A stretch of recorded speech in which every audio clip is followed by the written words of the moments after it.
የደብተራ መንፈስ እንጀራቸው ላይ ምጣዱ ላይ እባብ በመሆን የሚጋገረውን እንጀራ ወደ እባብነት እየለወጠ ያስደነግጣቸዋል። የተመተተ መተት ነው። ናውል ምን እንደምታደርገው ለምን ላይጠቀሙ ምን ምጣዱን ነው የለወጥከው ወይስ የምጣዱን ውስጥ ያለውን ሽቦ ነው የለወጥከው? ምጣዱንና እንጀራው። ምጣዱንና እንጀራው። የውስጠኛው ቴክኒሻን የታለ? ቴክኒሻን የታወቀ የምጣድ ባለሙያ ቴክኒሻን ወስደን ምጣዱ ውስጥ የሽቦ መበላሸት ሊሆን ይችላል ብለን ገምተን ነበረ። ማለት የኛን ጥርጣሬ ነገር ለማራቅ ነው። መንፈሱ የኢንኮኔልና ሌላም ብዙ ነገር የመለወጥ ባህሪ አለው። ስለዚህ ያ ሲከፈት ምጣዱ ምንም ነገር የሆነው ነገር የለም ከውስጥ በኩል። አሁን እንጀራውን ታዩታላችሁ። ሽቦ ላይ የማይደረግ ነው ይሄ አይነት። አዎ ማለት ሶስት ዙር የሚሄድ ሽቦ የለም።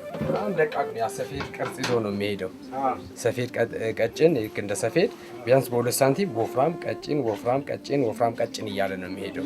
አዎ ኤሌክትሪኩ ያለበት ቦታ መጠጥ ላይ ወፈር ይላል። ቀጥታ እንደዚህ እንደ ባብ ነገር አይደለም እንደነቅ እዚህ ጋር ያለውን እዚህ ክቧን ይሰራና ከዛ ቀጭን ልጅ ነው የሚለው። ልክ እንደዚህ ማለት ነው። ልክ እንደዚህ ጀመረና ልክ እንደ ሰፌድ ነው የሚሄደው። አዎ ኤሌክትሪኩ መሀል ላይ ነው ያለው መነሻው ማለት ነው። አሁን እንደዚህ ጀመረ ይሄዶ አንዱ ቢያንስ 6 ዙር አካባቢ ዞሮ ነው መጥቶ እዚህ ጋር የሚያልቀው። ይሄ እኮ ይሄ ጋፕ የፈጠረው በጣም ትልቅ ሰማ በእንጀራው ላይ ለምን እባብ ሆንክ ነው ጥያቄ። የሚበሉ ሲያጡ ከዚህ ለቀው እንዲወጡ የተመተትከው እዚህ ቤት ነው። ምን አድርግ ተብለህ በተላክነው መሰረት ነው የተደረገው። በተላካችሁ መሰረት ምን አድርገው የተባላችሁት? ልጆቹን እንድትገብተው ንደፍና አጥፋ ነበረ። ልጆቹን ገብተው ተኙበት ሌሊት ንደፍና አጥፋ ነበር የተባለው። ንደፍና አጥፋ። እሺ በምን እባብ መስለህ? እና በዚህ ጋር ነበር ብቅ እያልኩ ማስፈራራቸው። እባብ ሆነ? ዘንዶ መስለህ? ቤት ጋር ነበር ብቅ? በዚህ ጋር በመስኮቱ። ኤሌክትሪኩ ትክክለኛ ኤሌክትሪክ እንደሆነ ከሰዓቱ እኮ ይታወቃል። እንጀራ አወጣጥ ሰዓቱ ትክክለኛ ሰዓት ነው። ያ ቢሆን ረጅም ጊዜ በአንድ ሺህ ወስደን ረጅም ሰዓት ክደኑኝና አሙቆቹ እንደገና ጋግሩኝ ነው የሚለው። ይሄ እኮ መጥቆር ነው። በስሎ መጥቆር ነው እንዴ እኮ የሚገርመው እኮ ነው። ስለዚህ ያለውን ውስጡን ደግሞ ታይዋል። አሁን መፍቻ ሳጣ ስጎትቶ ነው እንጂ የተበጠሰው ኤሌክትሪክ ችግር የለም። እዚህ ጋር ሽቦ መጀመሪያ ኮንታክት አድርጎ በጥሶ ቢሆን እዚህ ጋር ራሱ የመቅለጥ ባህሪ ያሳያል ሸክላው ላይ። አንድ ደግሞ እንጀራው እንደዛ እንደ ዘንዶውን ቅርጽ አይዝም። በዚህ ርቀት ነው ራሱ እንጀራው። አዎ እንደዚህ ስፋት ቅርጽ የለውም። በቃ አሁን እዚህ ጋር አንድ ሽቦ ቢበጥስ ወይ እዚህ ጋር ወይ እዚህ ጋር እንዲህ ያሳየ ነው የሚሄድ። አንድ ቦታ የተቋረጠበት ቦታ ልክ ይሄ ወፍራም ከሆነ እችኛዋ ቀጭን፣ ይሄ ወፍራም ከሆነ ይሄ ቀጭን እያለ ነው ምጣድ ስራ እንትን እያለ ነው። አንተ የት ነው የምትሰራው? ይሄ የዚህ ርቀትና የዚህ ርቀት ይሁን ቢያንስ ቢበዛ በሽቦና በሽቦ መካከል 2 ሳንቲም ያህል ነው ያለው ሸክላ ሲፋቅ። ይሄኛው ብስል እንዲህ አይነት ጥቁር ቢሄድ ይሄኛው ወፍራም አንድ ቀጭን አንድ ወፍራም አንድ ቀጭን አንድ ወፍራም ነው የሽቦ መበጠስ የሚያመጣው። ሙሉ እንዲህ አይነት ቅርጽ አይሰራም። እንዴ ያሰራ? አዎ ሁሉም ናቸው። አንድ እንጀራ ቢሆን እኮ መልካም ነው። አዎ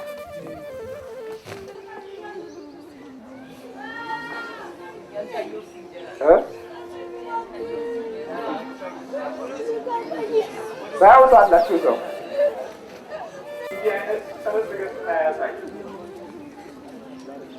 የራሱ ባህሪ ነው። ቁጭ አድርገው ሰባ ለምን ተመለሰ? መጀመሪያ በእባብ መልክ ታይታችኋል? አዎ ቤት ውስጥ። ለምን? በቃ ግባና ተኙበት ንደፍና አጥፋቸው፣ ግባና ተኙበት ንደፍና አጥፋቸው ነበር የተባልኩት። አልቻልኩም፣ ማጥፋት አልቻልኩም። ማጥፋት አልቻልኩም። የተላከው በምንድን ነው? በዘንዶ በዘንዶ በዘንዶ መልክ ነው የተላከው። በብዙ አይነት መንገድ ይላካል። እንደ ባህሪው እንደ ሰይጣኑ ቀረቤታና እንደ ጎታችሁ መንፈስ ፍቅር ነው። ያ ጎታችሁ ዘንዶ የሚወድ ከሆነ በዘንዶ መልክ ይልከው፣ እባብ የሚወድ ከሆነ በእባብ መልክ፣ አውሬ ጅብ ምናምን የሚወድ ከሆነ በጅብ መልክ ራሱን ለውጧል። ውስጡ ያለውን ባህሪ ሰውየው ውስጥ ጎታችሁ ውስጥ ያለውን ባህሪ ዘንዶ በሚመስል መንፈስ ራሱን ከሰጠ ያንን ነው የሚልከው። ያንኑ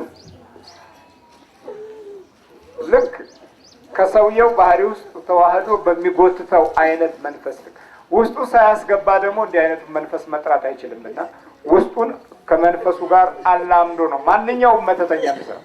አሁን ጠንቋይን ብንጠራ ጠንቋይ ውስጡ ባሉ ዛሮች ነው አጋንንቶችን የሚጠራው።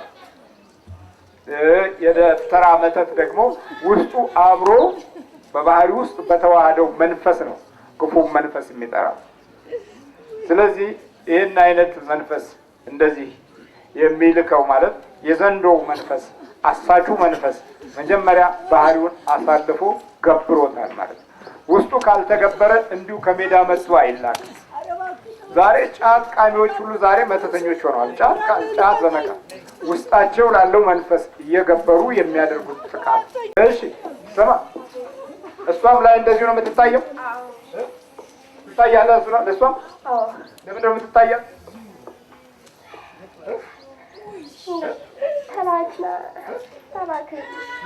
ተላክን እንጀራው በሚጋገርበት ጊዜ አንተ ከእንጀራው ጋር ምን አገናኘሽ? በቃ ተላክን ምን አጠፉ እነዚህ ልጆች? ከዛ እንዲወጡ ምን አጠፋች? ቦታውን ጥለው እንዲጠፉ ብቻ ቦታውን ጥለው እንዲጠፉ እንዳይበሉትም እንዳያዩትም። የታል ወንድ ቤተሰብ አላችሁ? ቤተሰብ በኑሯችንም እንዲህ ምዝምዝ ያሉ የመንፈስ ጉዳቶች በህይወታችንና በባህሪያችን ውስጥ አሉ። አይነቱ ይለያይ እንጂ ገጽታው በዚህ አይነት ጥቃት ውስጥ ነው። እስቲ ከመንፈሱ ደግሞ ይልቅ እሱ የሚሰጠን ምስክርነት አለ ማለት ነው። ከዚህ በፊት ምጣዱ ጥሩ እንጀራ ይጋገርበት ነበር? በፊት ደህና ነው። ያው ኖርማል እንጀራ ነው የሚጋገረው።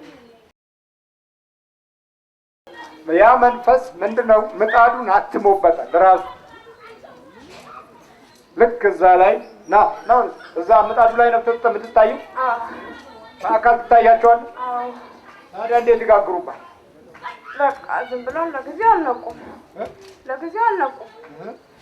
ልክ በቃ እኛ ተያዝን ወዲያ ነው የነቁትና ምጣዱ ሲያወጥ ከዛ ወዲያ ነው የታየኋቸው። ከዛ በኋላ ታያቸው። በአካል እየሄድክ ነው የምትታያቸው? አይደለም ተኝት እላው ላይ ጥምጥም ብለህ ነው የምትታየው። ከውስጥ ሽቦው ላይ ሳይሆን የተጠመጠመው ምኑ ላይ ነው? ምጣዱ ላይ ነው። ምጣዱ ላይ ብቻ አተመበት። በቃ ራሱን አተመ። ለምን ይሄ ሁሉ መንገድ ለምን ሄድክ? በቃ ስላናደዱኝ ግቢ ውስጥ እንዳይቀመጡ ብቻ ስላናደዱኝ እንዲወጡ ከዛ ግቢ እንዲወጡ። ምን አጠፉ? ምን አባታቸው ይሰራሉ?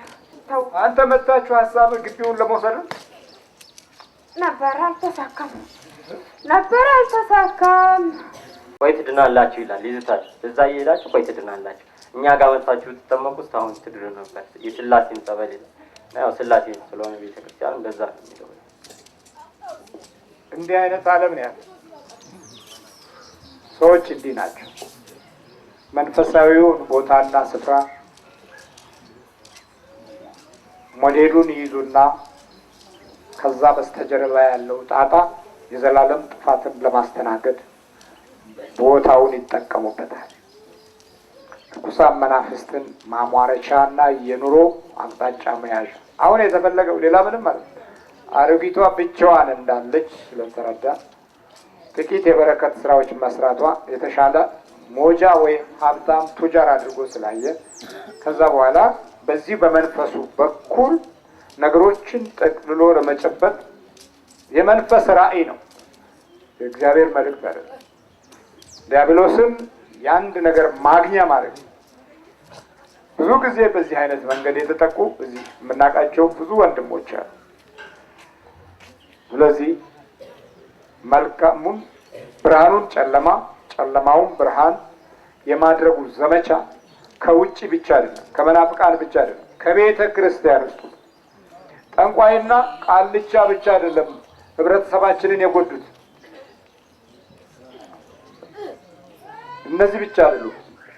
በእግዚአብሔር አምላክ ቤት ውስጥ ማሟረትን የለመዱ በውስጣቸው ጠላትን አስገብተው ሰይጣንን የኑሮ ስራ ማስኬጃ የሚያደርጉ በጣም ከምንኖረው እዚህ ካለነው በላይ ነው። በላይ እንዲህ አይነት የሟርተኝነት መንፈስ ያለው ሰው ደግሞ እንዲህ አይነት የደህንነት ነገርን ሊቀበል አይችልም። እሱ መጎተትንና ማስገባትን እንጂ ማስወጣትን እንደ አደጋ አድርጎ ነው የሚቆጥረው። ለዚህ ነው የኛ ሲዲ ልክ ከጥንቁላ ጋር የተያያዘ ነው። ለመሆኑ እንዲህ ያንን ገጽታ የሚያሳይ ነው ውስጡ ያለው ግብዞች ስለሆነ መንፈሳችን በቀላሉ አቋምም ስለሌለ በቀላሉ የምንረበሽና ከደህንነታችን ከምንማረው መንፈሳዊ በረከት ለመራቅ ቅርብ ነን።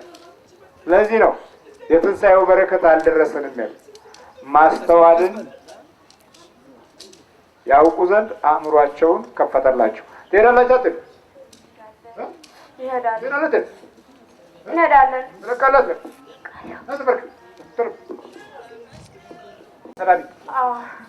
ቤተሰብ ሰላቢ አንተ ሌላ ነህ? እኔማ እዚህ የተመተትኩ አይደለሁ። ሰላቢ ወደ የትኛው ነህ? ቤተሰብ ሰላቢ ደግሞ አለ። የምንጀር ሰላቢ የምንጀር ሰላቢ አለ። የምንጀር ሰላቢ ሊጡን ነው የምትወስደው? ዱቄቱን ነው የምትወስደው? ዱቄቱንም ሊጡንም እንጀራውን ሁሉ መልከስከስ በቃ አስራት ይጸልዩ የለም እንዴ? እንዴት ተሰልባቸዋል? በጣም መጸላቸው እኮ ነው የሁሉ የመጣው። ደግሞ ስለተራደድኩ እኮ ነው የኔን ያመጣሁት። የጸላው አስቸግረኝ አይደል? እዛ አስቸግረኝ እኮ ነው እና ተዘጋጅ። አብላው ፈተን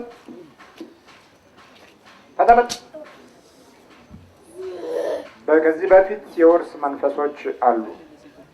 እነዛ ከዘመናት በፊት የመጡ ናቸው። አሁን ትልቁ የውርሱ መንፈስ ብቻ ሳይሆን በዕለት ኑሯቸው ውስጥ ፋይዳን የሚያሳጣውና በዓይናቸውና በሚሰሩት ነገር ላይ የሚፈጥረው ተንኮልና ደባ ነው አደገኛው። በልተገኝ በኢየሱስ ክርስቶስ በስላሴ ስም በድንግል ማርያም ስም በቅዱስ ሚካኤል ስም ወደ ሲኦል እገባለሁ።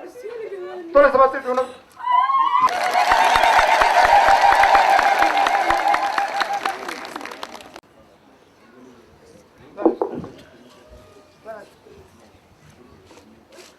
ማለት ገነት ነው። እንዴት ነው ገነት? እግዚአብሔር ይመስገን። ይታያችሁ የነበረው ባብ ምን አይነት ነው? በምን መንገድ ነበር የሚታያችሁ? ስንተኛ ብቅ ይል ነበረ በፊት። በየት በኩል? በዕቃ ቤት ውስጥ ብቅ ነው የሚለው? ትልቅ ነው ትንሽ? ትልቅ ነው በጣም። በአይን ልክ ስተኙ ነው ብቅ የሚለው ወይስ እንቅልፍ ከወሰዳችኋል? ስንተኛ ነው ሳይወስደን ስንተኛ ነው? ገና ከእንቅልፍሽም እንቅልፍም ሳይመጣ? አዎ። አንቺ ሲታይሽ ነበር? አዎ። እንቅልፍ ሳይመጣ? አዎ። ወደዚህ እንቅልፍ ሳይመጣ ነው የምታየው? አዎ። እና ምን አደረጋችሁ? ድንጋይ አላነሳችሁም ወይስ እንዴት? አላነሳንም እና ለእሷ ስነግራት መንፈሱ ነው ያለው፣ መንፈስ ነው ያመጣብን፣ ስልት መቀየሩ ነው፣ እንጸልይ እንቀጥቅጠው አለችኝ። እሷ ከዛ እየጸለይን ስንቀጠቅጠው ቃል እና እረሱ ብቅ ማለቱ ቀረ። እርሶ መጡና ቤቱን ባርከው ስትወጡ ቀረ ተሰዋል። ከዛ በኋላ ደግሞ አንድ ጊዜም እንደሰው መጥቶ ሌሊቱን አላስተኛ ብሎ መስኮቱ ሲቀጠቅጥ በሩንም ሲቀጠቅጥ ሌባ ገብቶ ነው ብዬ በጣም ደንግጬ ነበር። እና ጠዋት እሷ ነች በቃ የምትነቃው እንጂ ሁልጊዜ እኔ አልነቃም። እና መንፈሱ ነው። ሰው እንዴት እዚህ ግቢ ውስጥ ይገባል? ቤት ይገባል ብለሽ ነው? ሰው እዚህ ግቢ ውስጥ አይገባም። እና መንፈሱ ነው።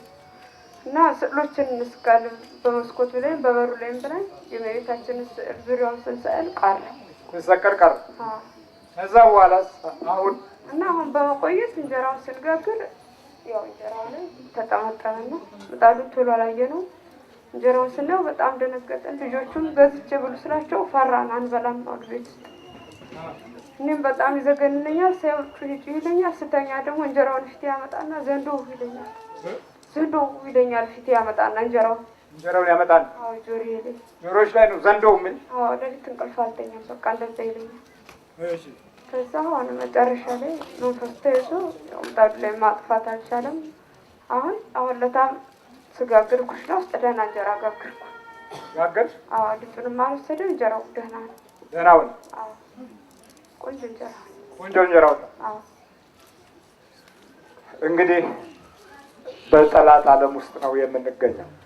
መንፈስ በአንድ በኩል፣ የጥፋት ኃይል በአንድ በኩል፣ አጋንንት በአንድ በኩል፣ ሰዎች በአንድ በኩል፣ ብቻ የምትዋከብ ነፍስ ነች አሁን ያለችው። ነፍሳችን በመከራ ውስጥ የምትዋከብ ነፍስ። እንዴት አይነት ሰዎች ሆነ ነው? በሉ በርቱ።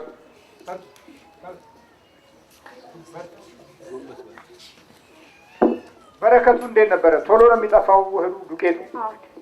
ብርም ተጄ ላይ ወስድብኝ ነበር። ወዲያው ነው የሚጠፋው? አዎ ብርም እጄ ላይ እንደዚህ እያየሁት ወይ ሳንቲም ምናምን ያሳየኝና ተጄ ላይ ወደ ይጠፋብኛል። ሳንቲሙም ብሩም። ዘንዶ ነው ምልክብሽ ያለች ሰው ነበር? አዎ ነበረ። ለምን? በቃ አሁን ጊዜ አትጸልዩ እና እዚህ ቦታ አትንጡ በሚል ስለሚቃወምን እንደዛ ብሎኝ ነበር። አበጫጓሬ መጥቶ ነበር በፊት አንድ ጊዜ። አበጫጓሬው መጥቶ ነው እያልኩ ስል ገና ለዝን የገረመኝ ዘንዶ ይመጣብሻል፣ አታጽጂው፣ ቤቱ የመጽዳት ጉዳይ ነው ብሎኝ ነበር። ዘንዶ ይመጣልሻል? አዎ ብሎኝ ነበር። ባለ በስንት ጊዜው መጣ? ሳምንት ሳይሞላው ነው የመጣው። እዛ ስልቱን እየለወጠ መጣ። አዎ በልበልች። እንግዲህ ይህን ይመስላል የሚቀጠቀጥ በቁጥጥር ስር የሚውል ሚስጥሩን የሚያጋልጥ ደካማ መንፈስ ነው የተላከ። ትርጉም የለውም። እሺ እሺ